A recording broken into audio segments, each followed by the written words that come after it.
Embers of Division. Chapter 3. The Seer in Chains. The shouts in Elisan Vale had only just begun to settle into uneasy murmurs when the air shifted. A cold wind swept across the terraces, carrying with it the faint chime of broken glyphs, a sound like glass shattering but stretched into a melody. Dragons raised their heads sharply, their wings quivering as if some unseen presence brushed against their scales. The crowd's anger gave way to silence, an instinctive hush born of dread. Something was coming. Through the drifting smoke of illusion fires and the dust of fractured stone, a lone figure emerged. Shackles clung to his wrists and ankles, but they were no earthly irons. These chains shimmered with fractured light, glyphs pulsing across them as though alive, each symbol twisting between clarity and ruin. His cloak hung in tatters, yet his steps carried the weight of prophecy. Serenia's breath faltered in her throat. She knew that gait. She knew those eyes, even though they now burned with an unnatural silver flame. It was Miralis, once her closest friend in the Cantor's house. He had been the one to trace glyphs in the dirt beside her after lessons, to laugh when her voice cracked on the high notes, to whisper that the future was not a fixed stone, but a river with many paths. He had seen fragments of time through Kairos' seal, but always with humility, always with caution.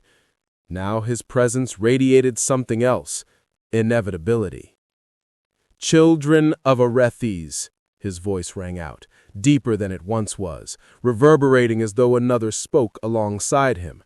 The chains on his wrists rattled, casting sparks of silver fire into the air. "The children of Arethes, do you not see the truth?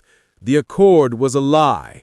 Haven is a cage, built not to free you, but to bind you. I have seen beyond the veil of memory, and the shadow alone offers unity." The crowd gasped, then swayed. Mortals clutched each other. Dragons snarled low in their throats, some pulling back, others stepping forward as if drawn by invisible reins. Serenia's eyes glazed as his words pressed against their thoughts, like a lullaby carried on moonlight. Even Emberion's breath faltered, his fire guttering in his chest. Serenia pushed forward, her shard of the accord stone glowing faintly in her hand.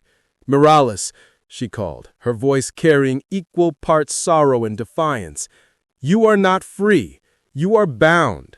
The shadow wears your voice like a mask. You once sang of choices yet unmade. Now you speak of silence, of one path only. This is not who you are." For an instant, Miralis' gaze softened. Beneath the silver fire in his eyes, she glimpsed the boy she had known, the one who had stolen bread from the kitchens to share with her when she went hungry, who had sworn they would both stand together before the accord stone one day. But the flicker was brief. The silver fire consumed his gaze once more, and his chains tightened. "I have seen the future, Serenia," he thundered. "In the shadow's embrace, Arethes is healed. No division, no grief, no scars carved into memory. All runes forgotten, all choices made simple. Perfection. A song without dissonance, a single note sustained forever." He raised his hands. The chains clattered, and glyphs of silver fire spiraled into the air, etching themselves across the terraces. Symbols burned themselves into the stone, glowing with eerie light. The Order of the Broken Seal fell to their knees, weeping with reverence. "Prophecy," they cried. "The shadow has spoken." The glyphs pulsed, filling the veil with the resonance that was neither song nor silence, but something in between, a half-life of sound. Some mortals clasped their ears. Others touched the symbols with trembling hands, whispering prayers. A few dragons lowered their heads, as if bowing to a force older than their fire. "No!" Serenia shouted, her voice rising above the hum. She sang, raw, broken yet true. "Let the roots remember their name." The shard in her palm flared with desperate light, its glow spilling into the cracks of the terrace.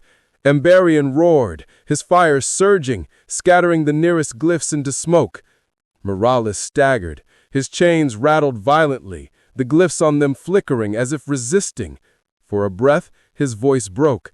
"Serenia," he whispered, softer, human. The sound of her name on his lips cut her deeper than any blade. She stepped forward, hope sparking in her chest. But the shadow was not finished. Silver fire engulfed his chains, searing his skin without burning it. He screamed, a sound that was his and not his, and the fragile glimpse of her old friend vanished. With a burst of light, his body was wrenched away, the glyphs collapsing into spirals of smoke that drifted into the night. When the haze cleared, he was gone. All that remained were the glyphs he had left behind, etched into the terraces in patterns too intricate to decipher. They pulsed faintly with silver fire, as if alive, as if waiting for someone to read them. The crowd erupted again, but no longer with anger alone. Some worshipped the glyphs as prophecy. Others recoiled, fearing the shadow's touch. The veil was not only divided, it was marked, scarred by visions of a future Erethes under shadow rule. Serenia fell to her knees, clutching the shard of the accord stone.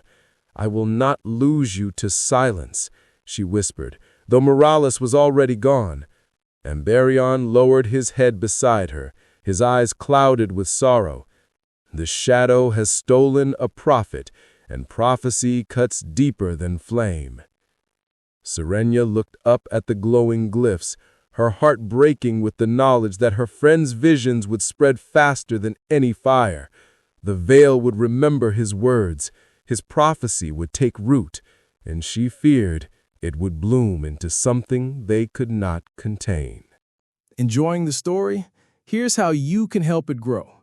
Follow @ExcavationPro for more. Like and share this post to help the algorithm share it with others. Support on Patreon for exclusive content and to directly contribute to the creation of new chapters. Thank you for your support.